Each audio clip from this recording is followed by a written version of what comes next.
Hey, everybody, welcome to today's interview. I am really excited to tackle an important question because before I got married, I got a lot of relationship advice from a lot of different people, and it almost always consisted of something along the lines of, in order to have a successful relationship, you have to be really selfless. You have to give 100%, and your partner has to give 100%.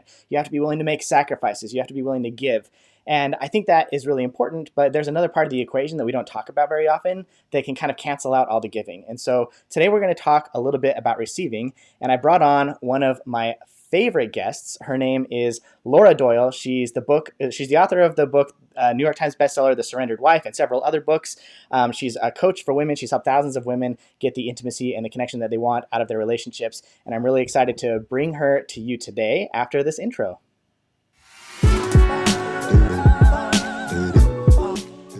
Laura, thank you for being here. It is always, whenever I get to talk to you, you're one of the guests that I have semi-regularly that I literally count down the days till I get to talk to you. And so I'm really excited to talk to you today and hear some of the wisdom and experience that you have, because I think you have some important things to say about this topic today. Thank you. It's just always such to be here. I appreciate you having me on. So let's start off with this issue here. I think everybody, when they get married, there's this kind of idea that I need to be a giver. I need to give a lot to my marriage. I need to sacrifice. I need to be selfless.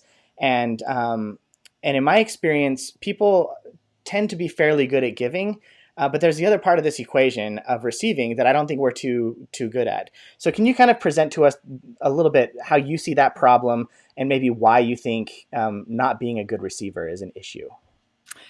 Yeah, it was definitely an issue for me in my marriage that was stopping us from having the connection and the intimacy that I really want. And I just had no idea because, like you said in the intro, you got to give 100, it's 100, it's not 50-50, it's 100-100. And I also was raised just with the idea, you've got to pull your own weight, you got to get your education, you've got to, so you got to make money and you got to do things that, so that you're not in a situation where you're dependent. And so that was one of my goals, I think, in the marriage is to just demonstrate my independence. And I love the way Connie Schultz actually talks about it. She said, before I would let him pour me a cup of coffee, I wanted to make sure that it wouldn't interfere with my rights, have a bank account or own property, right? But of course it didn't. And he just wanted to do something sweet for her. And it took a little while to get okay with just letting him do that. So, and I was the same way. I was terrible. Like I remember he would buy flowers and I'd be like, oh, you don't have to do that. They're so expensive. They just die anyway. I was embarrassing to repeat the things I used to say, or we would wake up in the morning and he'd go, oh, you're so beautiful. And I'd be like, no, don't look at me. My hair is crazy. Or I would just reject. Or I remember when we had moved into a new apartment and I carried this big box of dishes by myself. And I was all like proud of myself. Like, yeah, I carried those. And he's like, strong, independent woman. Yeah. Yeah, exactly. I would carry those for you. And today I'm just like, yeah, I would love a big, strong man to help me carry it. It's like, I don't have to do that all the time. I certainly don't have his gifts, his help, his special treatment. Like he would say, I'll go get the car because it's raining and you can stay dry. And now I'm like, yes, thank you. And it starts a little bit of a virtuous cycle where he feels like he gets to be my hero and I get to feel like the princess. And I that's what I want that. I mean, I want that. Maybe that was part of what was blocking me before being a good receiver. And it turns out I'm not the only one. My clients say the same things, that they've trained their husbands to not do things for them because she wasn't very good at receiving them. And that's really tragic because it really blocks the intimacy and connection. Okay, tell me more about that. You said you have a client who she trained her husband to not do nice things for her. So what are some of the impacts when we aren't good at receiving? Maybe we're really good at giving, but we're not good at receiving. What impact does that have on our relationship and on our partner? Well, so I'm thinking of a couple of clients. One of them, one student had received from her husband, I think it was their first Christmas together, and he got her this really beautiful sleek purse. And it was gorgeous. She loved it. But she didn't fit all of her stuff that she usually carries around with her. So she said, "Oh, thank you." And then she returned it to the store. And she started studying with me, and she learned about the importance of receiving graciously for your relationship. And she was reflecting on the situation, and she decided she was going to apologize to him for earning that purse because she realized she kind of rejected his gift unwittingly. So she said, "I really want to apologize for earning that." And he goes, "Oh, thank goodness." And she goes, "Well," he had this big reaction. He goes, "Well, I just didn't know how I was ever going to give you that you would want because you said you loved it, but then you returned it. Didn't know how to make you happy." And so he was really relieved to hear that she considered that decision. And then the next gift that he got her was a sweater for her birthday. And it wasn't the kind of sweater she would wear. She wouldn't normally pick that for herself, but she vowed she was going to do it differently this time. She didn't want to repeat the same mistake. So she took it out and put it on, and she got compliments on it.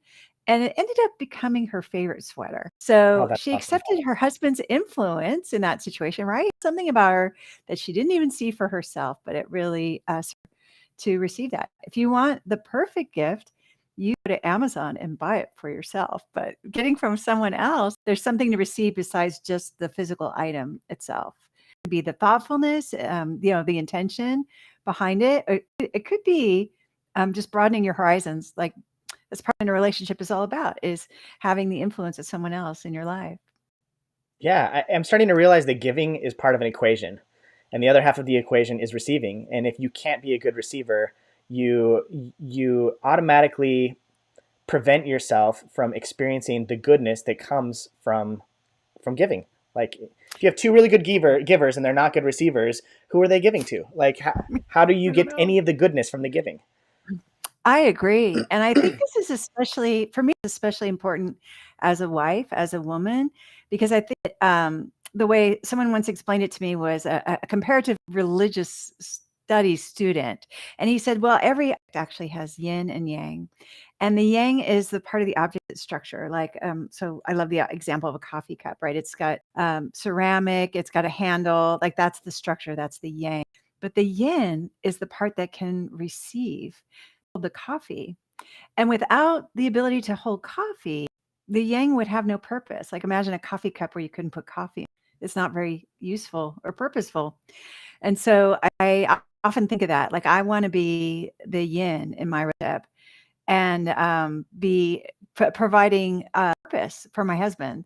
And that's a lot of what we right these days, and a lot of what was missing when my marriage was pretty miserable, and I was dragging my husband to marriage counseling in the beginning, and we were fighting all the time. And I really thought he wasn't doing things that were romantic. He wasn't giving me, he wasn't complimenting me, and I just never realized it was in my blind spot. I was the one rejecting all of that. Mm, that's really interesting that we do that to ourselves. Why do you think we sabotage ourselves that way? Well, I think it's a lot of what you said. First of all, we all get trained in relationships in our families growing up, right? It's a kind of a training, like the oldest girl of four kids in my family.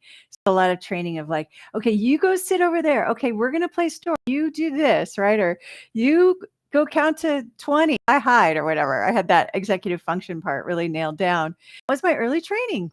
And my husband's early training as the youngest boy's family was he speaks a lot in questions like what are you doing, okay, what time do we leave, or what's or he and fell in love with about him is that I think there's a lot of humility in having some of the questions instead of all the answers, and I kind of always Mm. love that about my husband. But it kind of came back to in our marriage at some point we'd be laying in bed and we'd hear a big noise or something, and he'd go, "What's that noise?" And I thought I had to answer it, just like when I was the big sister, I always wanted to have the answers for everybody. So now I just go, "I don't know, what was that noise?" Right? And he's like, "I'll go check it out." And then I just like stay in the bed where it's safe, and he goes and examines the situation, and I feel really taken care of by that. I love that he's taken the opportunity to be my hero and protect us both. So that suits us better. But I had to kind of overcome my early training Awesome. in relationships I got in So, my family. so what are some pointers maybe that you would give to people, I know you work specifically with women, so maybe even just specifically women who find themselves being really good givers but Yeah. not good receivers. They have that same resistance that you had, whether it's wanting to be independent or and not become reliant on somebody, or not feeling secure in receiving. What should they do to become better receivers? Yeah, and sometimes you just feel guilty too. That was a big one for me. Oh Like, yeah, I really felt like I should pull my own weight, and we just, moved house recently. We're remodeling our house, so we moved into some temporary digs, and my job on moving day was just to, say, "Oh, I want that there, and I want this there," and not really do any lifting. I yeah, didn't. I was really just I could have been I even was joking. I'm like, "I think I'm gonna go get my nails done." I could have yeah. probably, but I was excited about figuring out where I wanted things, so I didn't do that exactly, but I could have. So, but I think that is another reason is that, we feel guilty. But here's one of the tips that I have for overcoming that, and this is what I had to do myself, and that was to just, have a game plan that when wonderful things were offered to me, and this extends not just to my husband, but really to all my relationships. When somebody said, like a friend would say, "I'm going to pick up lunch," or somebody would say, or somebody. I was at one of our live events actually, and we did a dance party, and someone came up to me and another woman and said, "You two are such great dancers." And in my head, I was thinking, "She's a great dancer." So I was almost going to be like, "Oh no, no, she is." I almost rejected her compliment. Yeah. And so my new habit that I try to always have with me is to just smile and say thank you and nothing else. That's it. I Mm. mean, if she thinks I'm a good dancer, am I going to argue with her about that? I think it serves me better probably to just take the compliment. Yeah. What good Uh, does it do to argue about it? it really kind of breaks the connection. I mean, I've had that experience where I've tried to tell a girlfriend, like, "Oh, you look so gorgeous." And she'll go, "Oh, no, no, I'm fat." And it's not pleasant, right? I mean, Yeah. and I'm sure, I mean, you probably, I've had as a that husband, experience. I Yeah. bet you've had that experience, right? I shouldn't probably drag you into it because No, I'm happy to be drug into it. your poor wife, she probably is a good receiver, I'm guessing, hopefully. Uh, you know, she has her days, and I think She a has your, lot, we all do, right? We all and do. it's definitely something that it's taken a conscious effort on her part to get better at it, but it can be painful to try and offer something to my wife that's like a thoughtful compliment that is something that I genuinely believe, and then when it gets rejected, man, it hurts. It's hard, and it does. You're right. It does kind of demotivate you from wanting to give more of that good stuff. If it's just if you put all this thought and effort and energy and love into a gift, whether it's kind words or an act of service or a genuine compliment or anything like that, and then it gets rejected, it kind of takes the wind out of your sails a little bit. So Yeah. Yeah, it yeah. sure does. Yeah, and, before we started the interview, you were just telling me about, what you did for your wife's birthday, which I thought was tremendous, right? There was the is that can I is that Yeah, fair share game to away. Yeah. break into this? Okay. So, you were saying you drove her all up and down the coast of Oregon, pitching a tent, a campsite every night, and in the morning striking the campsite and then driving to the next place, and I was like, "How was it?" And you were like, "It was exhausting." But your wife expressed a desire that that's what she wanted for her birthday, and so Yeah. you were willing to do all this exhausting stuff on your vacation because you knew that was gonna make your wife happy, and it sounds like she received that Oh graciously, my and the gosh. trip And that's what made it worth it. I had yeah. no problem waking up in the morning and like cleaning up camp and getting everything ready, because the entire time we were on this trip, she was like, oh, we drove down the Pacific Coast Highway, which, as you know, you're a California girl, so it's gorgeous. That coastline is gorgeous. And we're driving down the coast, and she's constantly like, "Oh my gosh, stop the car! I need to take a picture. This is so beautiful. Thank you for making this happen. This is so wonderful. I know you have work to worry about. We've got all this other stuff going on. Thank you for taking the time." And the whole time I was there, I was like, I was able to enjoy it through her enjoyment of it. I'm not a camper person. I do not like camping. I don't love the outdoors. I used to think I'd be more of an adventurous person and like love the outdoors and be like this rugged mountain man. And that's just, the older I get, the more I realize it's not me, but it's something that I'm willing to do if it brings joy to my wife's life and I can find joy in it through that. So And I so admire this about you, and but I also have to say, I think this is something I see a lot in husbands. They're willing to make these incredible it's kind of a sacrifice really, right? To spend your vacation. You don't even like camping, but you knew it would make her happy, Yeah. and for you, that's enough, and I think that's something that I know as a woman, as a wife, I had a hard time wrapping my brain around that. I'm like, "No, he doesn't wanna do things he doesn't wanna do, just, for me, that wouldn't be enough." Well, that's my feminine brain kinda coming in and thinking about how resentful I would be if I was pitching a tent every day and striking it down, and I'm not that big of a camper either, so Right. but I think my husband, yeah, if he thought it was gonna make me happy, the guy would be all about it, just like you're all about it, to make your wife happy. So, I think that's another blind spot that we have as women. It's not the way a feminine brain is wired, but it takes a lot of, self-confidence Mm. to be willing to receive that kind of sacrifice Yeah, from I your think it man. does. I Yeah, I I think about maybe a good analogy is if you have a really good friend and their birthday's coming up and you've put some real thought into getting them a nice little gift and they open it up and they're so excited to see it and they're just like, "Oh my gosh, thank you so much," and they give you a big hug. Like the best part about the gift is, I mean, there's excitement in the thinking of it and the anticipation of it, but when they see it and like it, like that's the icing on the cake. yeah, And I think it would be really hard if your friend opened up that gift and they're like, I don't like it, and they just set it aside. Like that'd be really tough. And the way that you receive the giving of your partner can be a gift in and of itself. Like, it yeah, can, it can. And what I've seen, what's fun to watch with my students is it makes them so much more attractive to their husbands. If oh he yeah, feels like right? She's pleasable. Pleasability can make you look like a supermodel, yeah. or like more Talk than more any about that. Yeah, yeah.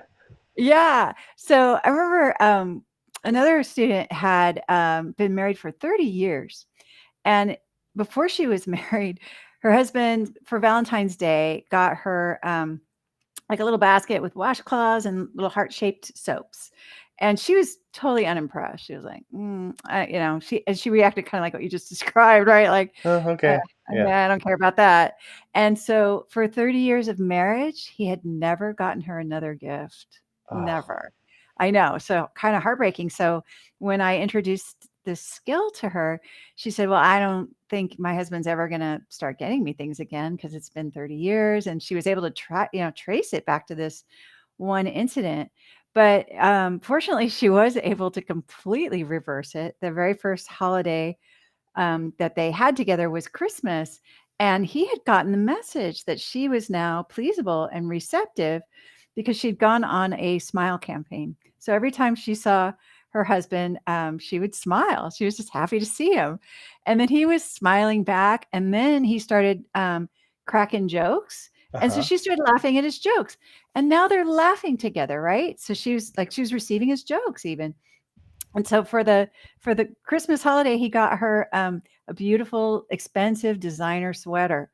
And I remember she wrote to me and said, "I think he knows that I like it because I've had it for 5 days and I've worn it for 3." And she did. She loved this sweater, right? So he got the message, and then she was so willing to receive that, and it did create that beautiful. It restored that beautiful connection between them that he probably was missing just as much as she was over those Oh 30 years.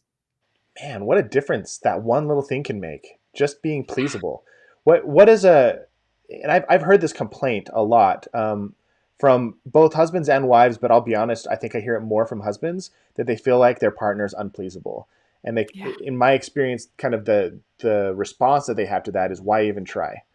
Like Yes. when they feel Yeah. like no matter what they do, it's not going to work. Mm. Why even put in the effort to do the dishes if I'm just going to be told I did it the wrong way? Or why put in the effort to help put the kids to bed if I'm just going to be told that I'm screwing up the routine? Why put in an effort to plan a date night if she's going to be on her phone and distracted or upset with me the entire time and we can't have any fun together? I've seen a lot of people on both sides have that complaint. So how do you maybe one recognize that you're an unpleasable partner? And then Mm. you kind of gave some hints as to some of the things that you can do to be more pleasable. But if you have anything to add, I would love to hear about that. Sure. Yeah, I remember.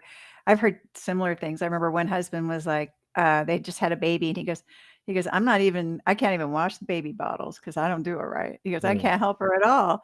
And she's so exhausted. And he goes, and she seems really resentful. But he's like, I don't know what to do about it. So it really can be a problem. And I think one of the things I know that interferes a little bit is just motherhood. I mean, I think it's natural and normal that mothers feel super protective of that baby. The baby's so vulnerable and needs this special care that mothers are really tuned into. And so I think it really takes some courage to relinquish control of exactly maybe the way the bottles are washed or the kids are put to bed, right? Like um, I hear women saying like, "Oh, he riles them up right at bedtime, and now the routine's over, and I'm the one that's going to have to pay because they'll be tired in the morning or whatever." And so I think another part of the receiving equation that's so important is really knowing your desires, not your complaints, not what you don't want, but what you do want. I'll give you I'll give you an example of this. So this was a big one for me was I really wanted my husband to help clean up the kitchen. Yeah, the kitchen would be a mess. And I really didn't know how to say that. I just knew that it was a mess and I didn't like that. So I remember I used to say to him, John, this kitchen's a disaster. And I thought he was going to jump up and start cleaning the kitchen, but he didn't ever do that for whatever reason, right? You're not surprised. So I think he probably couldn't even hear me because all I was doing was complaining. I think men right. can't hear you when I think maybe no one can hear you I've when been you're there. complaining. I've been the complainer. Okay, you've been Yeah. a complainer, right? And no one could hear you. It's like you're just going blah blah blah blah blah. Yeah. So, Why so isn't then, anybody helping me? why isn't anyone helping Can't me? you I see the mess? know, Can't you see the problems? right? Yeah. Exactly.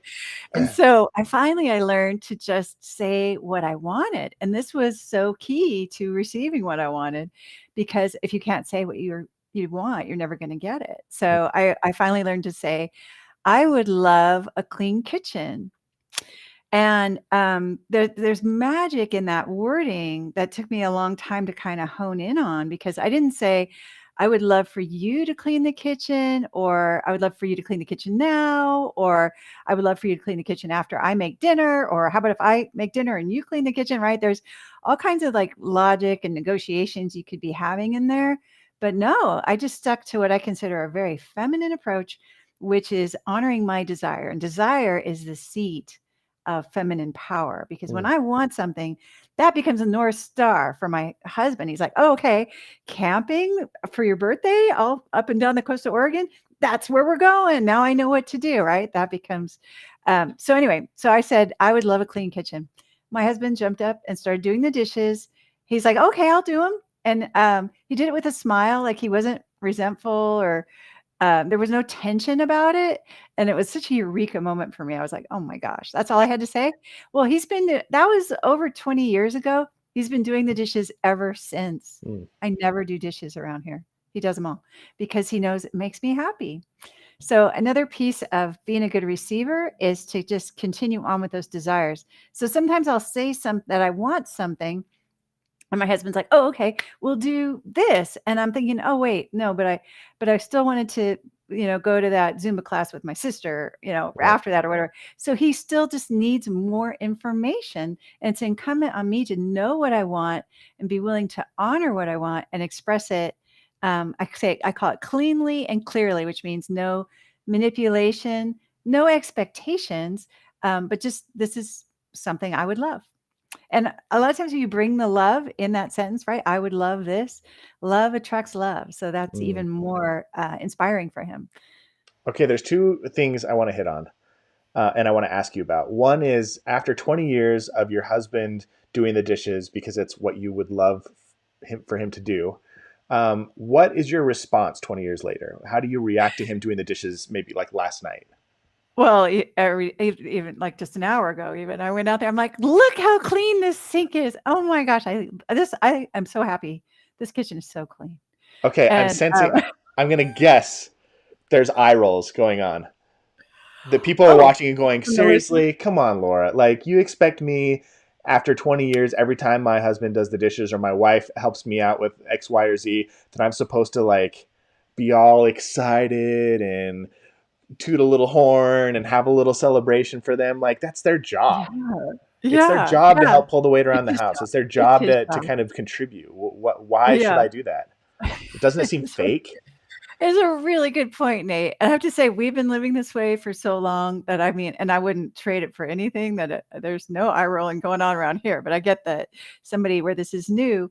Yeah. And I remember I remember one student, Kathy actually saying, "Oh, I'm not going to stroke his ego," and she laughs at herself now. She tells that story and she kind of laughs at herself. She's like, she goes, "But the truth is, it really did make my life better. The things that my husband was doing for me, and so me being willing to acknowledge that." Was it's a kind of a humility. It's gratefulness, right? These are attributes that we're all taught from a young age that are worthy to cultivate in ourselves.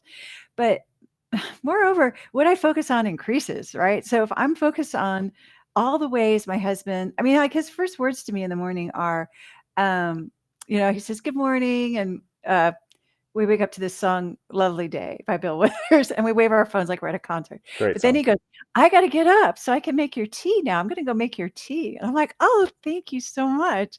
And he makes me a couple, 2, 3 cups of tea in the morning, and um, I'm so grateful to receive that. So it feels very authentic now, but I get in the beginning, if it can feel awkward. I guess I just think about myself, like, I love to be acknowledged for what I do. And it has kind of created a culture of gratitude. In fact, one of my students, Isabella, had a great story about that because she was really put out. I had assigned homework for the week at a workshop that they each thank their husbands for 3 things a day. And it could be just for taking out the trash, right? Ordinary things. I always suggest working hard to support the family because I think that's a big one that can be taken for granted, and just any 3 things, but at least 3 a day every day. So she started doing that. She thanked him for watching the baby while she went to her exercise class, and she thanked him for taking out the trash, and I forget one other thing. And she'd been doing this for 2 days, and one of the reasons she was really put out about it is because she said, "First of all, I do everything, and no Mm, one's thanking me." yeah. So by the second day, when she was doing this, they sat down to dinner. He goes, "You've really taught me that we need to appreciate each other more. So I wanted to thank you for making dinner." And she just about fell out of her chair because it had really affected the culture of Wow. their home. They both appreciated each other more just through this simple practice of Wow. 3 gratitudes a day. That's amazing. I love that. I love stories like that. It's amazing how much power we have to influence our relationship when oftentimes we feel like we're just being held captive. There's nothing we can Yes. do. And these little Yes. changes that we can make to how we show up, how we speak, how we interact with our partner, how we treat ourselves can make such a massive shift. So, It really can, and I especially, like you say, I only work with women, and one of the reasons that I think it's so powerful for women to get the right skills is because we have so much power. And it's just like Spider-Man, right? With great power comes great responsibility. great And I think we reference. have a responsibility to learn the skills that and practice them that make our houses, make our homes um, playful, passionate, loving, peaceful, so that we are giving, ourselves and especially kids, right, that home court Mm. advantage of a family that where it feels harmonious and feels like a team instead of like being at odds with each other. So, and for me, I see women as the keepers of the relationship. And one of the reasons really ties back beautifully into this topic we're on today, which is the receiving. Because if you are blocking the receiving, there's not very much that the other person can do Yeah. to give. And so that's one of the reasons we are so powerful. And I think of our bodies as a metaphor, right? We're built to receive as women. And that's I just think it's a great, it's a great metaphor for why it's so important for us to receive. Yeah, I feel like being a good receiver kind of puts the wind in your partner's sails. It gives them momentum. It makes them want to keep trying. That's really great. It's So good to hear from a husband's perspective because I it hardly ever get that. yeah, So I Yeah, mean, anytime you want a husband's perspective, you give me a call. I'm happy to good. share. The You've second been great part I about wanted to that. ask you about, because I said I had two things I wanted to follow up on. The second thing is we've talked about a little bit about receiving the things that just kind of come up naturally that your partner does for you or says to you. But there's something else that you've demonstrated in this conversation that I want to hit on because I think a lot of people get hung up on this, and it's asking for what you want. And I think part of receiving isn't just receiving what comes to you, but being willing to ask for what you need and ask for what you want so your partner knows and can give it to you. You've alluded at this a little bit, but I know a lot of people get hung up on the asking. They feel like it's selfish. It kind of conflicts with the advice that I talked about at the very beginning of the show of you got to be selfless, you got to put your partner's needs before your own. That's how you make a marriage work. And so if you're always putting your partner's needs first, you can be it requires you to be somewhat of a needless, wantless person who's only there to meet the needs of others. So how do you kind of get over that hump, that resistance to asking for what you need and what you want? Yeah, it's really such a good point. And one of the things for me that when I was kind of honing in on learning to express my desires, and I had to acknowledge I was really bad at it before, and it was exactly this. It felt like I was being more modest or selfless by not mentioning what I wanted. Although that didn't make me want it any less, right? It just made it like kind of come out sideways, like Hmm. my volcano story, which my Oh, embarrassing volcano story. So this was where this was before I'd learned to express my desires, and my husband had taken me to Hawaii, and I thought we were going to go to the beach on the first day, but I didn't say that I wanted to go to the beach. I just said, what do you want to do? Right, being selfless again. And he said, well, we could go see a volcano, and I was like, oh, I was disappointed. Didn't want to do that, but I didn't wanna cause a conflict, and I didn't wanna be selfish, yeah. right? So I was like, "Okay, yeah, I'll go see a Fall on your sword. volcano." Yeah. Yeah. So we get in the car to go see this volcano. There's no volcano for a long time, you just see little molten rocks. And I start to get kind of, I'm getting a little unhappy, and he picks up on it, he goes, "Is something wrong?" And I go, "Did you think this would be fun? Because I don't think it's fun at all. I think it's really stupid, and I want to go to the beach, but you didn't even ask me what I wanted to do. That's what I wanted to do. I didn't want to be in this car. I didn't do that." So he saw a volcano, all right, not the kind that Right. he intended to see. And so not expressing the desire wasn't helping. That was just making it come out awful, right? And it's so funny, like, right, even after I behaved so badly, he took me to the beach. Because why? He still wants me to be happy, right? And now he knew what I wanted, so he took me. And a more recent example is so fortunately I don't do that anymore. I'm way better. And I try not to ask for what I want, and I try not to say it as a need either, because I think I had a tendency to over dramatize things in the Okay. bad old days, right? Like, so Yeah. do we really need a new sofa table? Nate, we do not. I need air and food and water, maybe shelter, right? But do I really need a new sofa table? I don't. But I used to think if I said I need it, that would make it like more urgent somehow. Yeah. You'd have to really pay attention to me. But if I just desire and I just honor that, it's enough. So I had an arm's length desire. Like I knew I wanted it, but I kind of couldn't get to where I didn't feel guilty wanting it, didn't feel too indulgent. And it's a pool. I've been saying for a long time, oh, I like a pool. But then, if my husband be like, well, we could get, I'd be like, oh, well, they're expensive, whatever. And then I finally got to the point where I was like, "You know what? I would love a pool. I really would love a pool." And I was honoring it, not him. It was me. I was the one standing between me and getting a pool. And they dug a hole in my backyard, and we're gonna have a pool pretty soon. Oh So my it's gosh. ex Pool I know. party at the Doyles. Yes, pool party at the Doyles, and I'm so excited for that to happen. So really the work was for me to get clear on my desires, be willing to honor them, express them cleanly and clearly, no manipulation, no sense of control, not it's not you have to get me a pool or can I have a pool? It's just I would love a pool. That would be awesome. Mm, I love that. So focus on saying, so what if saying that makes me feel selfish? Yeah, it probably will. In fact, I remember thinking If only we had kids, then I could say I want the pool for the kids. Right. Then I wouldn't be selfish, right? But the truth is, our desires are part of what makes us alive, right? It's part of what fills life with interesting things and adventures. And you can want something more noble than a pool, right? You could want to get your education, or you can like I want to end world divorce. That's one of my desires that I don't feel selfish about, I'm with but you on I that. still it's still a desire, right? Yeah, I know you're on that same train with me. So, so for me though, saying, "Oh, I feel too selfish," and kind of trying to stuff it down or shrink those desires, also kind of shrunk my vitality, Ooh. and it did hurt my relationship as well because I wasn't really being authentic. So, it can feel selfish, and yet, I love the idea of just, living out loud, right? Just showing up.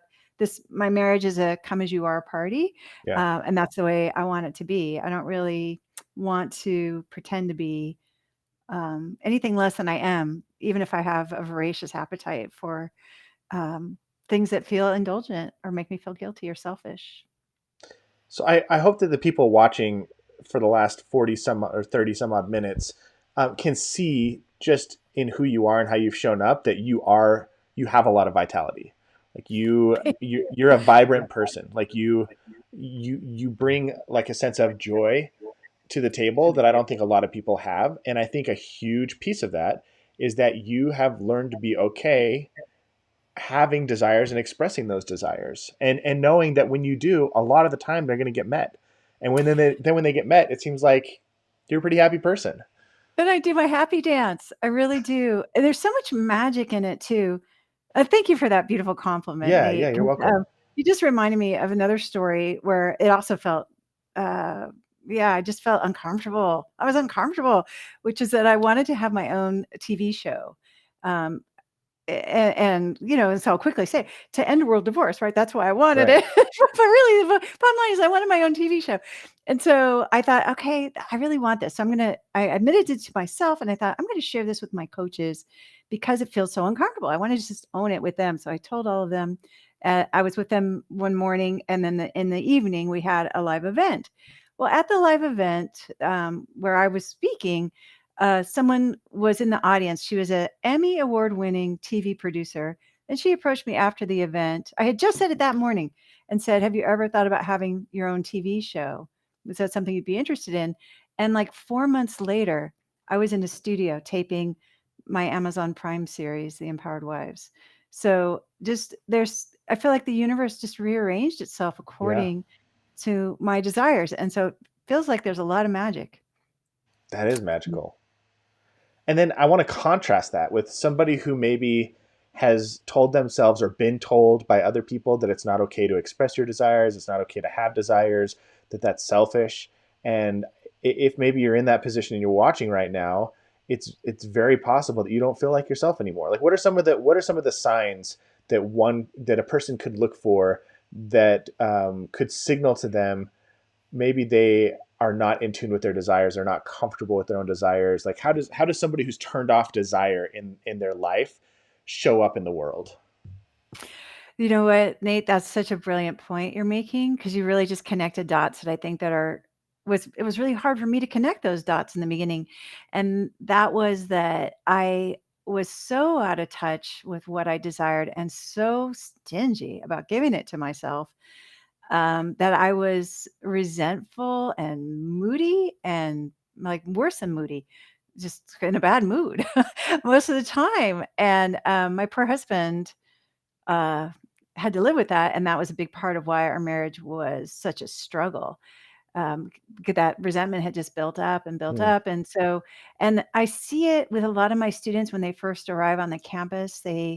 I'll say, okay, because the indispensable first step to having a great relationship is for a wife, especially, is to make yourself happy by doing at least 3 things a day for your own joy and delight, even very frivolous things. I always say the more frivolous, the better. Like, it doesn't have to be recycling or, like, trying to, help the environment or getting better cardio conditioning. It doesn't no, no, it could just be reading a gossip magazine with a latte, or it could Right. just be, it can be something really indulgent that way too. And then a lot of women wanna skip that step. They're like, "Yeah, yeah, but I gotta get to the part where I can really fix my relationship because it's really in crisis. It's really falling apart." And, it's so interesting. I think one thing that was totally lost on me when I was so miserable every day is that only happy people have happy relationships. I mean, I was like, what? What Yeah. do you mean? No, I'm unhappy because of my marriage and because my husband isn't doing all the things I think he should do. And if he would change, then I could be happy.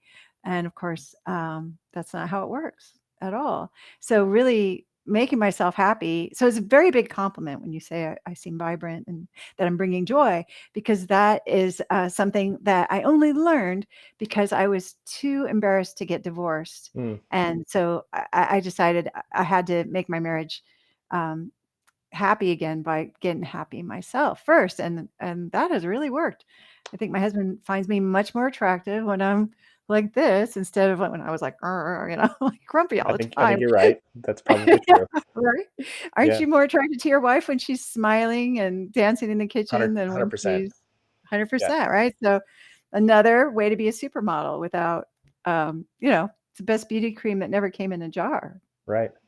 I love that. I think about the times in my life when I've been most resentful or felt the most burned out, and it's in large part because I haven't been taking care of myself. There's needs that I have, desires that I have that have gone unmet, and as a giver, I think the tendency is to allow your partner to have what they need, and then I think it can be easy to become frustrated when they don't do the same for you.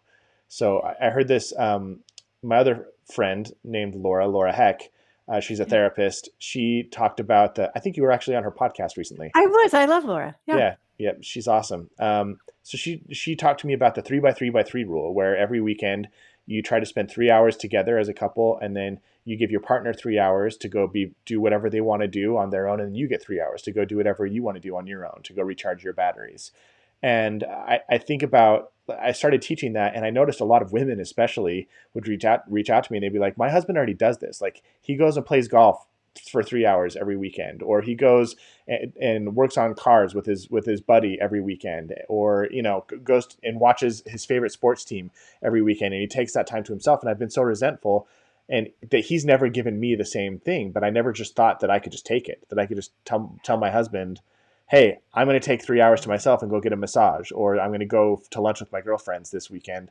And if I did, he'd probably just give it to me. But it's that expectation of, if I give it to my partner, they should know that they need to give it back to me, and not asserting themselves. And when you do actually speak up and say, "Hey, I'm actually going to take 3 hours to myself as well," and actually communicate that expectation, it's amazing how easy it is to get it. And then you can just take that time and do exactly what you're saying, like go recharge your batteries, go take that bubble bath, read that gossip magazine, go on that walk, go to the Zumba class, go play volleyball, all those things that you love to do. And get in touch with yourself again and stop being a desireless, needless shell of a human that doesn't have exude that joy and that vibrance and radiance, because I mean that definitely will kill your marriage. So anyway, Yeah. Martyrs are not happily married. oof, hang that on the wall. Stitch it on a pillow. Make Let's it a do it. T-shirt. Martyrs are not happily married. Yeah, I Yeah, love it. that's a good one-liner. Is that something you said multiple times, or is that something you just came up with just now? Oh, I just said it now. Yeah. That's a good one. Oh, That's right up there with only happy people are have happy marriages. yeah. Martyrs are not happily married. Happily married. No, can't Wow, be. Laura, thank you. So we're kind of closing up on our time together, I think. Is there anything more about receiving and being a generous receiver for your partner in any relationship, that you'd like to share with the people who are watching us?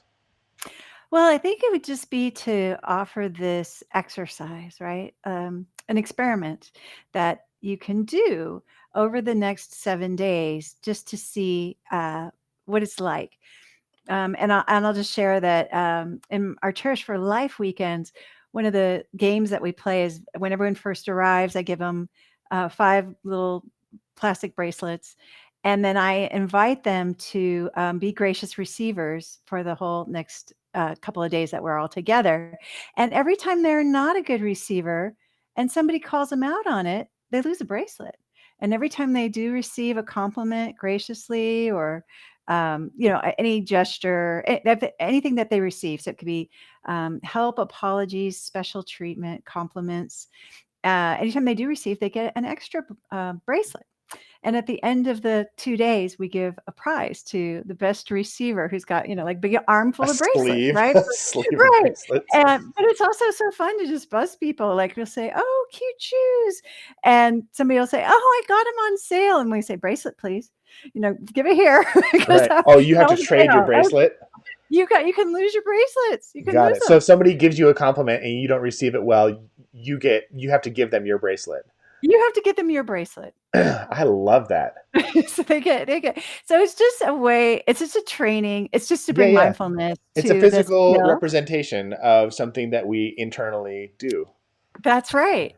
So my invitation to everyone really is to say over the next 7 days, how would it be to just have your thank you and your smile ready whenever you're offered special treatment, help.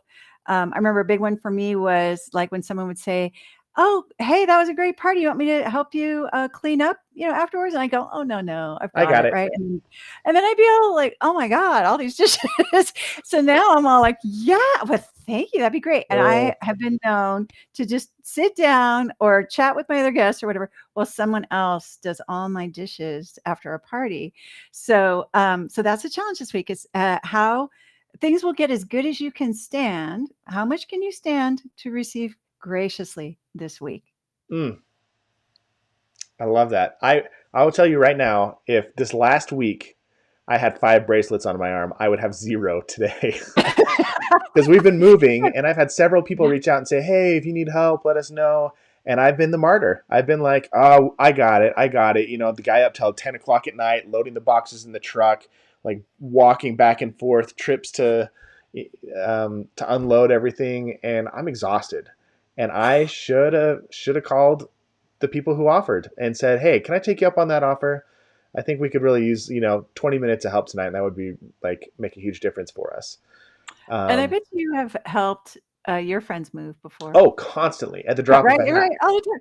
Yeah, And did you ever feel like never really put complained. out Never that they thought said twice about yes? it. Pay, Did I you mean, say payment in donuts and pizza or almost pizza, always. right? Did you say Yeah, free pizza? Right show up, on, eat a couple right? slices of pizza, grab a donut and some chocolate milk, and then get a little workout in. And after an hour, you say goodbye and Right, I right. You're just deprived helping somebody of pizza and donuts and the and feel good. your friendship in a way, right? I Yeah, can see why a lot of people would wanna come help you move, Nate. I wanna move again now. Okay, okay. You want a do-over on the I want move? to do. I wish I could have a do over. Tell your wife, "You're moving again." Yes, she'll be Just let thrilled. her know. Well, I mean, we are moving again in 2 months, but there's nobody that can really help us with that one. But Oh, okay. anyway, yeah. And then No even worries. those little moments, Mm, like, sorry, I'm just trying to make this practical. But like I like it. last night, our baby woke up and it was rough, and I'll spare the details, but by 4 o'clock in the morning, I was covered in vomit, and it was one Oh. of those rough nights. And both my wife and I had to ask for help, and it's like really great to know that you got somebody in your corner to help you out when you need it. So anyway, It you are a little ray of sunshine, and I'm really grateful to have you as a friend and somebody who can come share their wisdom with. We've had several people watching live, and I know many people will watch the recording of this. So thank you so much for doing what you do and standing for what you stand for. If people want to learn more about Laura Doyle, they want to learn more about what you teach and get more involved in what you do, where should they go? Oh, well, come on over to lauradoyle.org and get the free Adored Wife Roadmap with all the 6 steps on there, and also the 3 most common mistakes women make when they're trying to get their husband's time and attention and affection. It's free and it's a lot of fun. That's something we have going on right Awesome. now that I think they'll enjoy. So I'm gonna do one more little plug here at the very end of our interview because Laura and I, she was a guest on the Are We Roommates Summit last year, And this is a summit I had 30 experts come on and share how to get out of roommate syndrome if you're feeling like you're kind of stuck in a rut in your relationship.